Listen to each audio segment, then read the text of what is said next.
Okay, good afternoon, good evening. How are we doing today, class? Excellent, excellent. So, as we've sort of discussed privately in the private school, that in private class, we will talk for a little bit today on the nature of death, what it means from a biological perspective, what it means from a spiritual perspective, and we'll talk a little bit about the spirituality behind it and how it drives humanity to do what we do. Yeah.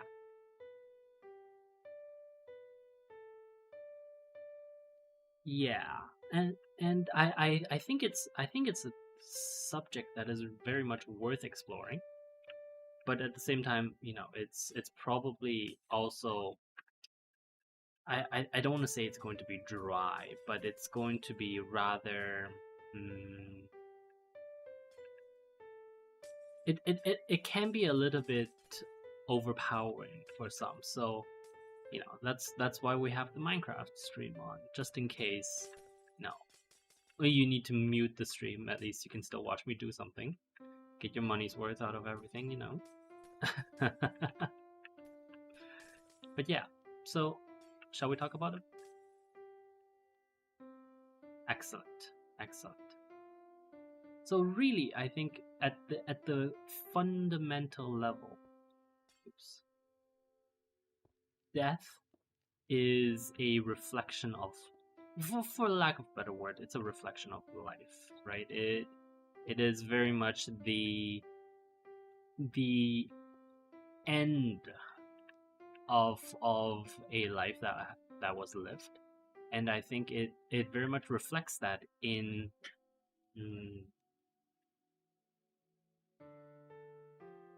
in the absence of life, right? As defined as the absence of life, and in many ways that is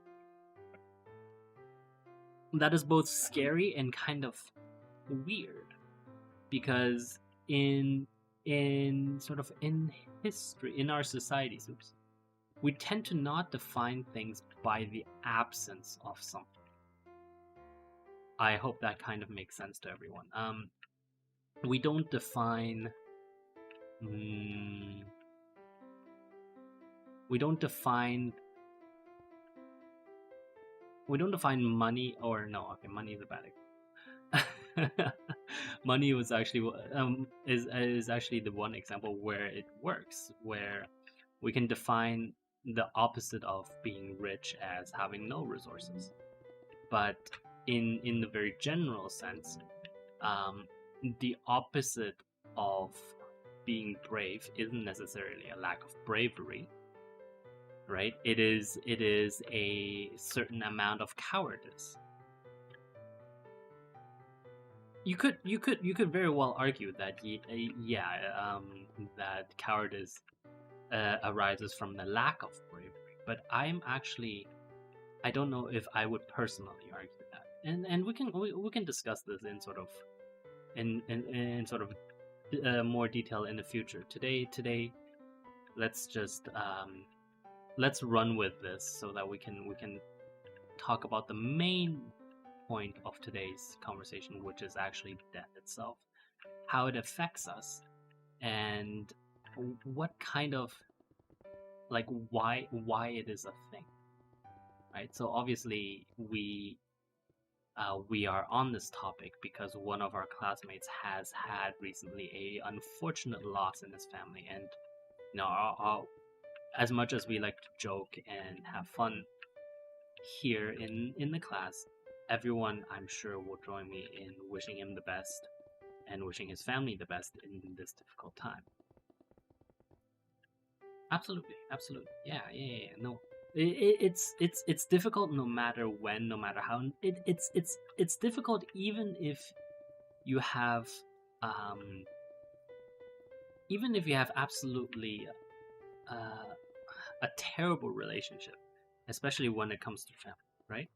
So I think everyone can understand the type of stress and pain that our friend is currently in, and I know he's sitting in the chat. I don't know if he's going to participate today or not, but this is, or I should say, this stream wasn't even strictly promoted by him. It was done so by, funnily enough, by his secretary, whom we now know to be an extremely kind-hearted person. So thank you very much. Right? Yeah, absolutely. She's definitely an angel. So let's talk about this. What is death? Right? On a most fundamental level, death is very much just. I said it just now, and I'll say it again. It's the absence of life. It's the end of life. And for all living things, it does come, whether we consciously understand it or not.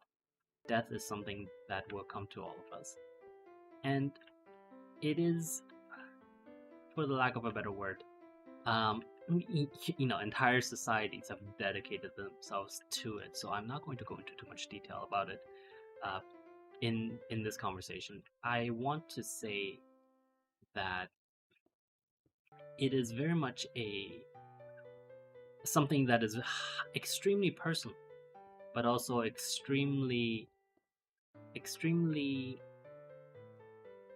universal.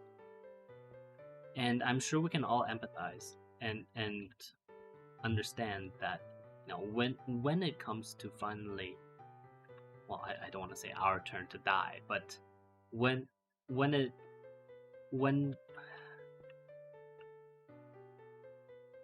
there are people who are better at dealing with it than others, and I think the thing that separates the people who are able to deal with it with those who are not is something quite unique. Let me put it that way. Yeah, and I will explain what I mean. Essentially, like we've all heard of these old adages about, it being going to sleep for the final time, going to rest, closing your eyes, all of that. It's been compared to sleep, but obviously it's not sleep. It is the absence of life. From a biochemical perspective, our brains have lost their ability to process information, and therefore have lost their ability to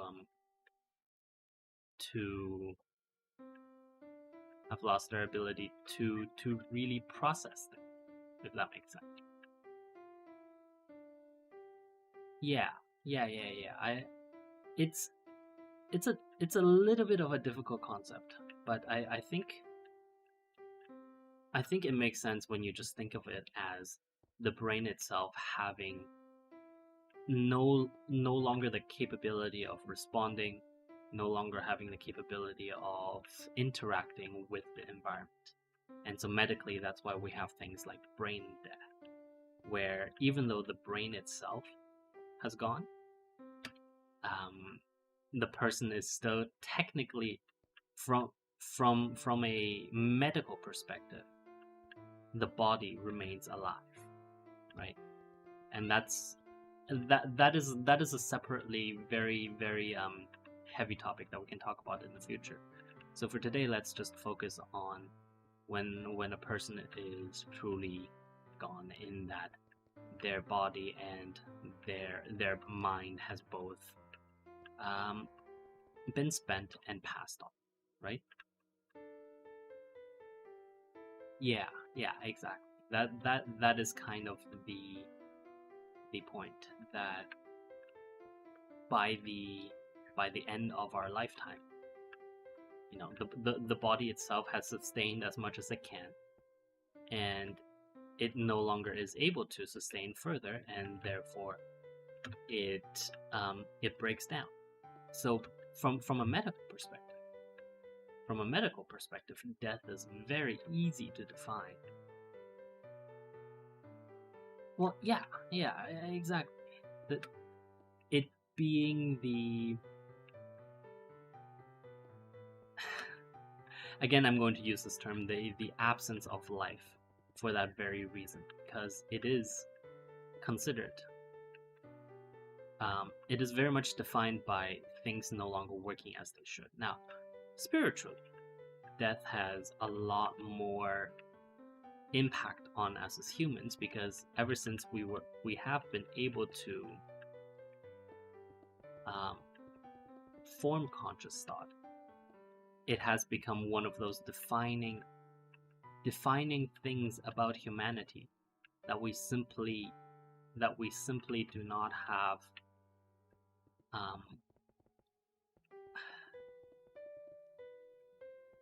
I guess let me rephrase it this way. We are afraid of death because of, I would say, one, perhaps two reasons. One is that we are, shall we say, that we are afraid of the unknown, because that is certainly something that all humans share.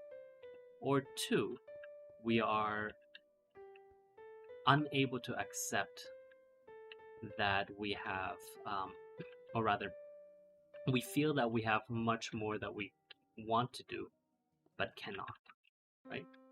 I think everyone will agree with me that those two summarize pretty much all of why we are afraid of death.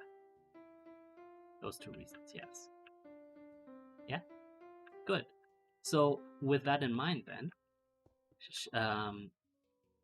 I think we should talk about why those two things are so common in humanity, and it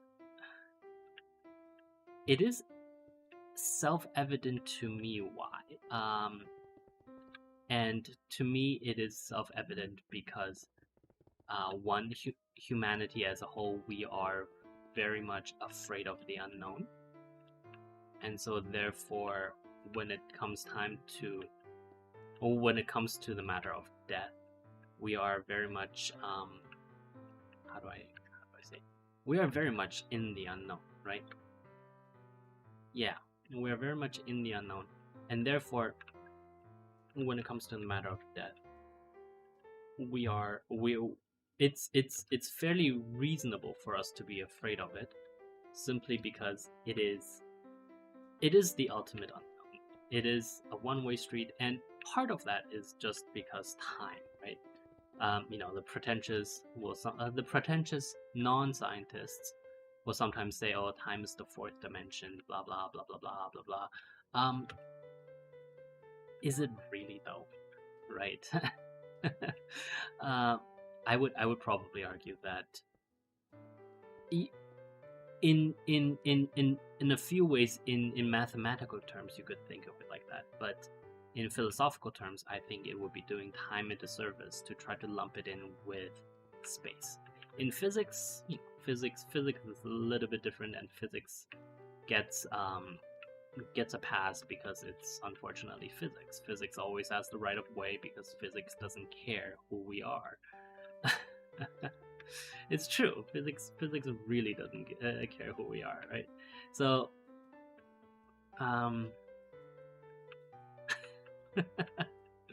I do apologize. Yes, I tend to go on these tangents, and today, I hope that even when I go on these tangents, it will bring our friends some amount of comfort to know that we are all sharing in this difficult time with them, right?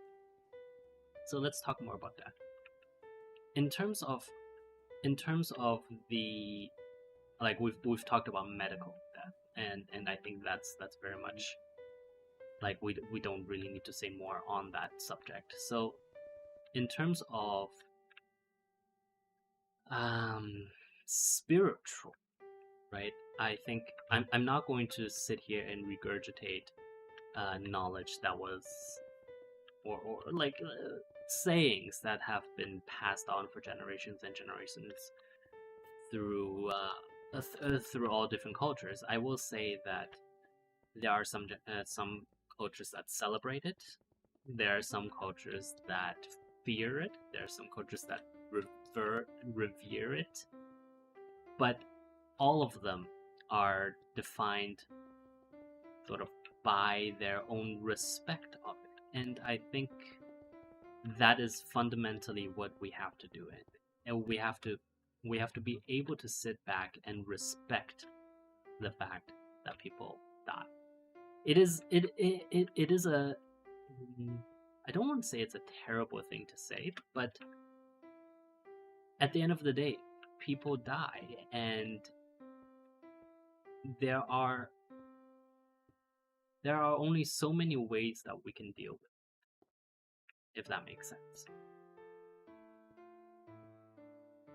Yes, exactly. That's why some people chase that nihilistic how do I explain this? Desire to I guess celebrate their it is something I don't truly, I'm not going to say I don't understand it. It's just something that I can't feel myself, like that sense of, and I don't mean Kafka, right? I don't really want to talk. It is not really about that, and so I don't really want to talk about it in that kind of way, if that makes sense. Yeah, exactly. It is very much, for some people, that is how they simply come to terms with the fact that we all die. Now, a lot of people can't take the fact that we will, and so those people will, like, do everything in their power to stave it off. And if you think about it, our progress in technology, our society, everything about it is very much defined by our desire to run away from death, right? I think it's self, at least to me, it is self-evident that a lot of human progress is dedicated towards that. And so culturally, even though there are cultures that revere it, even though there are cultures that celebrate it, at the end of the day, we are all afraid of what will, oh, perhaps not afraid. As a species, we don't want to face what comes afterwards. But that doesn't mean that it is a that doesn't mean that it is absolutely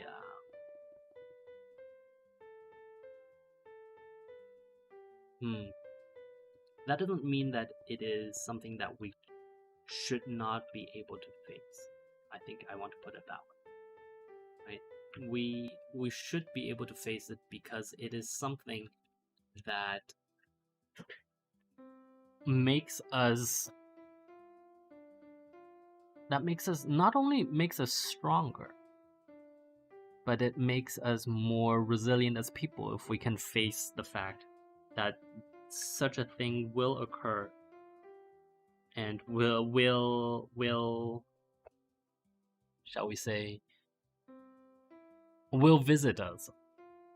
And I appreciate that I'm being extremely pretentious in my choice of words.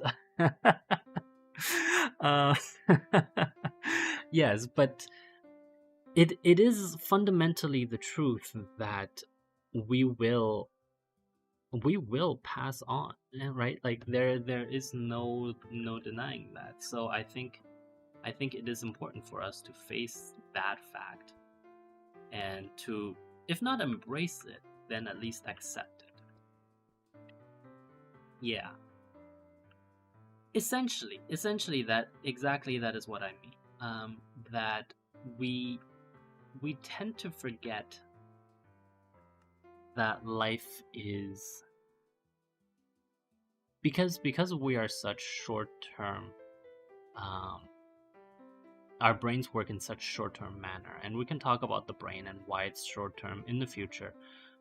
Take my word for it today. Good after or good evening, Brett, my friend. We are in a bit of a difficult topic, so yeah. Yes. So I was saying, because of how short term that the brain is, we tend to think of it as a little bit more, no, maybe not more, but a little bit less.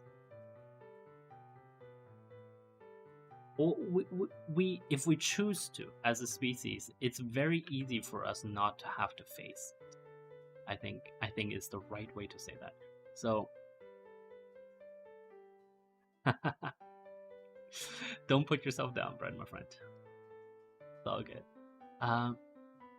But yeah, so let me finish this thought.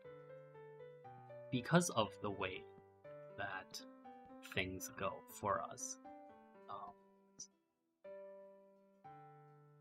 we have the ability to forget that it exists, that death exists. But for a lot of us, it will come back to haunt us at the worst possible time.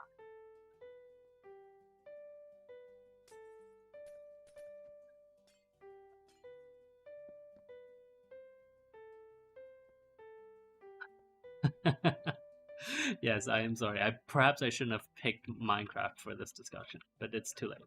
So let me just. We're not going to decorate it. I'm just going to finish building the building. I am of the opinion. That when it comes to our families, when it comes to like both for ourselves and for our families, that the only way, in my mind at least, the only way that we can truly rise above death as a concept is to not embrace it, but to not understand it, but to accept that life will sometimes be will leave us in a state where we are unable to do the things we want, right? Like I think fundamentally the problem that a lot of us face with our reluctance to accept death is that we think that it is something that like we take it personal. Let me put it that way, right? Like we take it personal, and there are a lot of very interesting things that we can take personal. But unfortunately, I would probably argue that death is not something that we should take personally. And our friend who has unfortunately lost his mother, I don't think he's taking it personal, but he is also, he wasn't prepared, and he, I think, spent a lot of time running away from the subject, whereas I think that is exactly not how we should deal with it, right? I am of the opinion that instead of running away from the subject, instead we should, if not embrace it, right? Like I don't yeah, we should not embrace it, or rather we should not take it personally, but we should understand that it is more about the world, about how we have come to life, then it is about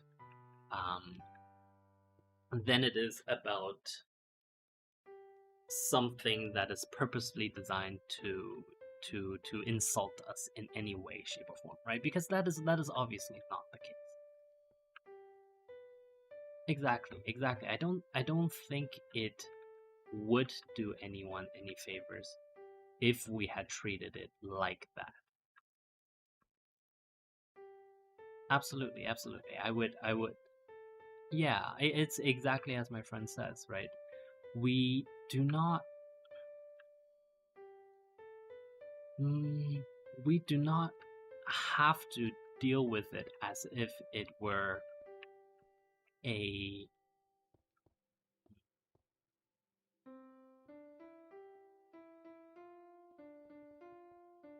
as if it were designed, as if somehow we were sent to Earth. You know, if you believe in religion and all of that. No, let me rephrase that. For it doesn't matter how we were put on this earth. We weren't put on here to die. We were put. If you, like me, are a firm believer of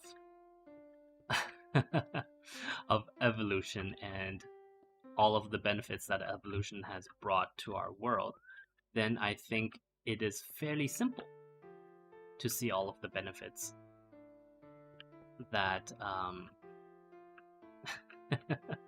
I'm happy that you do, my friend. Thank you. That we are that there is an impetus for us to do well in the limited time that we have. Is that a fair thing to say? I think so. I think so. Yes, 100%. And that is simply just because. Actually, I don't need this. Just sorry, give me 1 moment. It is simply because our lives are. The meaning that we give to our lives is the meaning that, at least in my mind, and I think our friend's mother actually embodied this very well. It is to do what we have to do and still eke out every moment of joy that we can.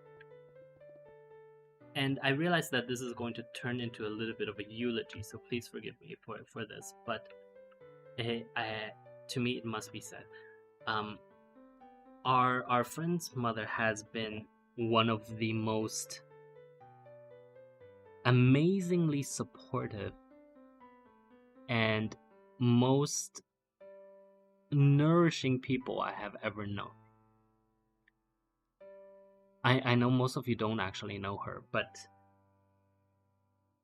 in this particular case, I will sort of break from my normal coolness to say that she even her life was not easy, but it was, I think, one that not only she but also her family, her children, her ancestors, and her descendants should all be proud of. Right? I'm not going to, of course, share any of the details. But I think in this one instance, I'm going to.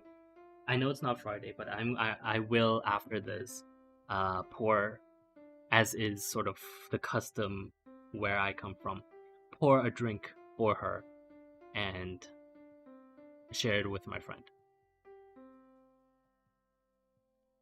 Right, so if we may just quickly return to the how should I say? If we may just quickly return to the topic at hand, which is what happens with us in death, I think we can very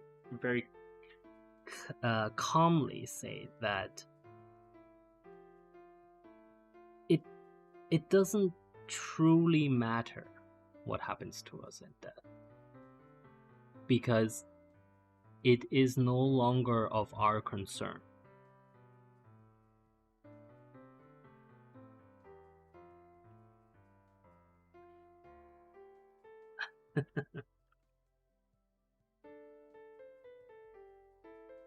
It is sometimes difficult for us to really understand how someone grieves. And I think I am of well, at least I am of the opinion that our friend grieves. I oh, I guess he's making it very clear how he grieves. And I think we should respect him for that. Absolutely. I think he's being incredibly brave by showing us this side of him. And if there's nothing else, or rather, no, I should put it this way. I believe that that is one of the most powerful. I think, okay. Unfortunately, I think we have to take the rest of this stream into the private school. There's no way really for me to explain all of this while keeping the non-disclosure agreements active. So why doesn't the private class right now take a 5-minute break? We will reconvene in 5 minutes, and I will just, wrap up and speak to our public school friends. I think today we have 2 lurkers on Twitch, not including our friend Bread. And how many is that? Oh, yes, one. One on YouTube, but that's okay. Yeah. So why don't you lot in the public school, in the private school, take a break, and then we'll reconvene in 5 minutes and continue to discuss this. Okay. Okay. Good. Okay. For our public school students. Hi, Brett. How are you doing, my friend?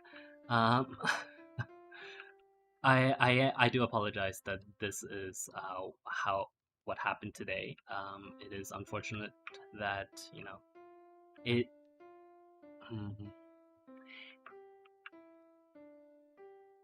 My friend in the private school had been grieving quite a bit, and it only I think the only thing that was helping him grieve properly was actually this conversation. So that's why we were having it, and I hope you guys don't mind that we are going to.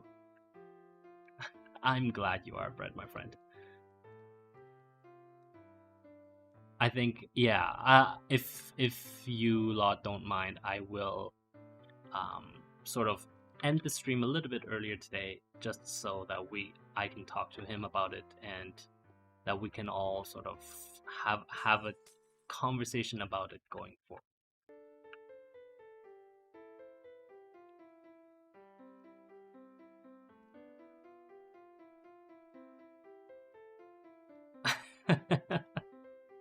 You guys want a few more minutes? Okay, cool. Yeah. So I mean, I'll stay for another. Let's see. 3 or 4 minutes, because the private school our private school students are discussing something that they don't want me to talk to know.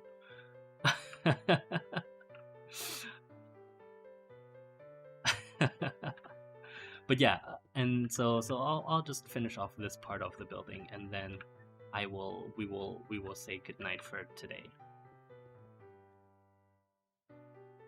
But while I'm here, how are you today, Brett?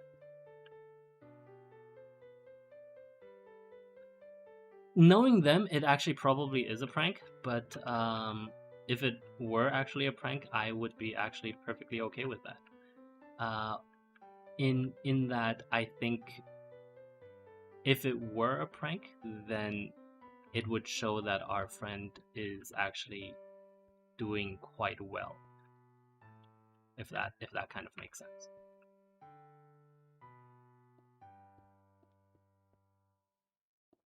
You're right. I should be calling them classmates. My bad. I'm doing well today. Aside from this one particular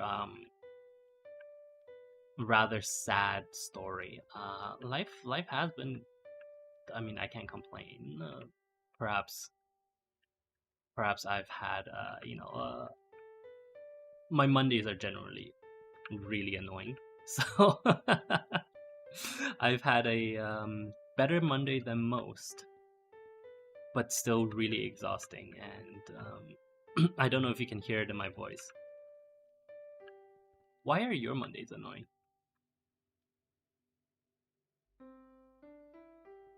Oh, also, I didn't respond to your comment earlier. The glass here is absolutely breathtaking, isn't it? That's why I actually don't want to move away from this particular shade, not shader, from this particular mod, and why we can't have access to Blackstone.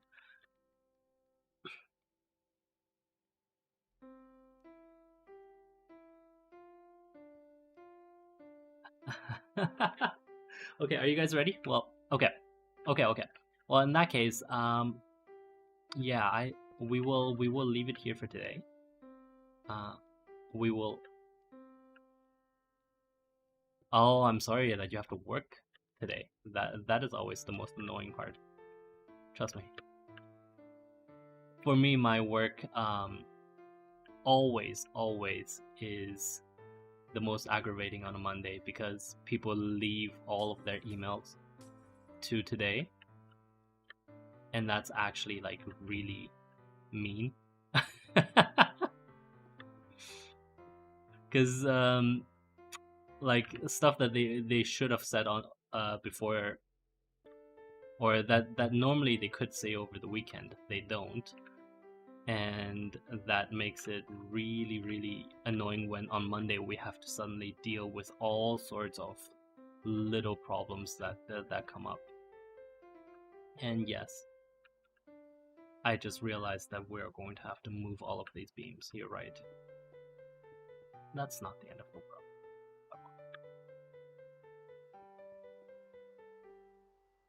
Really isn't, yeah. But we'll leave this. Excuse me.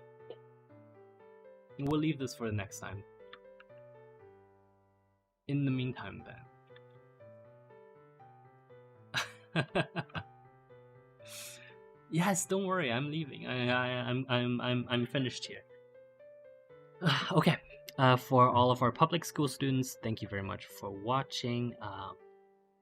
We will. I'm sorry that today's broadcast was cut short and that it was about a more difficult topic than normal. We will pick up our regularly scheduled, I have no idea what, tomorrow. Probably we're going to actually come back to Minecraft and finish this building because otherwise it's going to bother me forever.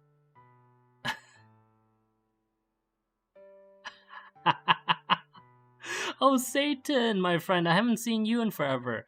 Unfortunately, you join us just as I'm leaving. So please do come by some other time. Tomorrow, whenever you have time. Oh, don't apologize. Life happens. You don't have to. I won't. I won't blame you if you cannot make it to my stream. That is perfectly normal. But yeah, so that's it for today for our public school students, and I just want to say thank you again very much for watching. Please download Firefox, please download Chrome, and I shall see you guys tomorrow. Bye bye.